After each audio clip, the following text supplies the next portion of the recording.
उत्तराखंड की इन पहाड़ियों में एक ऐसी जगह छिपी है जहां सिर्फ मंदिर नहीं बल्कि हजारों साल पुरानी आस्था आज भी सांस लेती है। कहते हैं यहाँ आज भी महादेव अपने भक्तों की हर पुकार सुनते हैं। और आज हम निकल चुके हैं हरिद्वार से एक ऐसी यात्रा पर जिसे लोग सिर्फ सफ़र नहीं एक अनुभव कहते हैं। Welcome to the journey of Jageshwar Dham. सुबह का समय था। हरिद्वार की गलियों में हल्की ठंड और मंदिरों की घंटियां गूंज रही थी। यहीं से शुरू हुई हमारी यात्रा। मन में उत्साह भी था और एक अलग सी शांति भी। जिस जगह के बारे में अब तक सिर्फ सुना और वीडियोस में देखा था, आज फाइनली वहां से बुलावा आ ही गया। और यहाँ जाने का हमने कोई पहले से प्लान नहीं बनाया, बस महादेव का इशारा और हम निकल पड़े। देवदार के जंगलों में बसे इस मंदिर में 124 से भी ज़्यादा प्राचीन मंदिरों का समूह है, जिनका रहस्य आपको हैरान कर देगा। जैसे जैसे हम आगे बढ़ रहे थे वैसे वैसे शहर पीछे छूटते जा रहे थे और सामने खुल रही थी उत्तराखंड की असली खूबसूरती।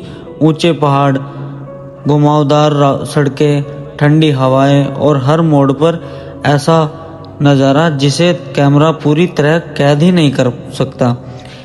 रास्ते में छोटे छोटे गांव मिले, स्थानीय लोग मिले और हर जगह महादेव का नाम सुनाई दे रहा था। कई घंटों का सफ़र करने के बाद फाइनली हमने खाया पहाड़ों का स्वादिष्ट खाना, जिसमें एक अलग ही वाइब थी। सच कहूँ, उत्तराखंड सिर्फ एक राज्य नहीं बल्कि देवताओं की भूमि क्यों कहलाता है, ये यहाँ आकर महसूस होता है। और 250 से 300 किलोमीटर का सफ़र तय करने के बाद हम बिल्कुल थक चुके थे। अब ऐसा लगने लगा था जैसे महादेव हमारी परीक्षा ले रहे हों। फिर भी हमने हिम्मत नहीं हारी और चलते रहे। और थोड़ा दूर चलने के बाद हमें मिला कुछ ऐसा जो हमने कभी सोचा भी नहीं था। शायद महादेव नहीं चाहते थे कि उनके बच्चे परेशान हों। और भाई जो सोचा नहीं था फाइनली वही हो गया। इतना टॉप का वाटरफॉल और देखो सबके बेस बसी देखो भाई कितनी ज्यादा। नहीं तो सबका मन पूरे दिन से उदास हो रहा। ये हमारी 4th डेस्टिनेशन है जो हम कवर करने के लिए जा रहे हैं। वहाँ नाइट रुकेंगे और भाई हमने 6 से 7 घंटे में 3 डेस्टिनेशन कवर कर ली अपनी। फाइनली यहाँ का मन खुश हुआ। और कुछ समय वहाँ बिताने के बाद हमने अपना सफ़र फिर से स्टार्ट कर दिया। और महादेव की कृपा से ऐसा लग रहा था जैसे अभी सफ़र शुरू किया हो। और थोड़ी दूर चलने के बाद हमें मिला बाबा नीम करोली जी का वो आश्रम जिससे लोग बहुत कम जानते हैं। ये पड़ता है अल्मोड़ा रोड पर, जिसे काकरी घाट के नाम से जाना जाता है। और ये वो स्थान है जहाँ बाबा जी अक्सर भजन कीर्तन किया करते थे। और बाबा जी का आशीर्वाद लेकर हमने अपना सफ़र फिर से कंटिन्यू किया। और अल्मोड़ा की खूबसूरती देखते देखते पता ही नहीं लगा कब हम महादेव के करीब पहुंच गए। और 12 से 15 घंटे का सफ़र काटने के बाद वे मंदिर नहीं पहुंचे क्योंकि रात बहुत हो चुकी थी। बस फिर बाबा से मिलने के लिए एक रात का इंतज़ार और करना था। और फिर सुबह उठकर हम सब ने किया स्नान और देखा एक अलग ही नज़ारा। बस अब इंतजार नहीं हो रहा था। और फिर क्या था, फटाफट रेडी होकर निकल पड़े अपने सफ़र पर, जो कि हमसे सिर्फ 3 किलोमीटर की दूरी पर था। और फाइनली 15 से 20 मिनट का सफ़र तय करने के बाद वो पल बिल्कुल हमारे सामने था जिसके लिए हमने 24 घंटे इंतज़ार किया। और बाबा को देखकर ऐसा लग रहा था जैसे समय रुक सा गया हो। और जितना यहाँ के बारे में अब तक सुना और देखा था उस जैसा कुछ नहीं था, बल्कि ऐसा लग रहा था जैसे महादेव मेरे सामने खुद आ गए हों और मेरे साथ साथ पूरा मंदिर घूम रहे हों।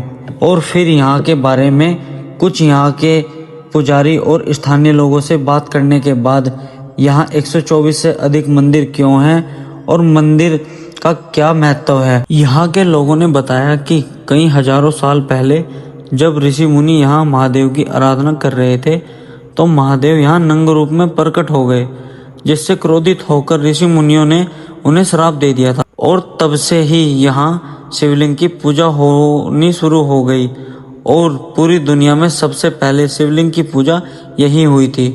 और शिवलिंग पूजन की प्रथा यहीं से शुरू हुई। यहाँ 124 से अधिक मंदिर का इतिहास ये है कि जब सालों पहले राजा महाराजा जब यहाँ अपनी मुराद लेकर आया करते थे, तो जब उनकी मुरादें पूरी हो जाती थी तो वो लोग यहाँ एक शिवलिंग स्थापित करके महादेव का मंदिर बनवा दिया करते थे। ये इतनी प्यारी जगह है, देखो कितनी शांति, और भाई बिल्कुल भी नेटवर्क नहीं है। शायद मुझे लग रहा है यहाँ नेटवर्क नहीं है, इसी वजह से इतनी शांति है। और देखो नीचे मछलियाँ, पानी में मछलियाँ साफ दिख रही होंगी आप लोगों को, देखो कितनी मोटी मोटी हैं।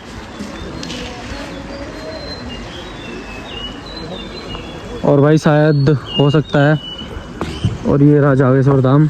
अगर आप लोग भी जागेश्वर धाम घूमना चाह रहे हैं तो जल्दी से जल्दी विज़िट कर लो, क्योंकि अगर यहाँ नेटवर्क आ गया तो जिस दिन भी यहाँ नेटवर्क आने स्टार्ट हो गए या टावर लग गए इस हिसाब से, तो भाई यहाँ भीड़ इतनी ज़्यादा हो जाएगी कि आप सोच भी नहीं सकते।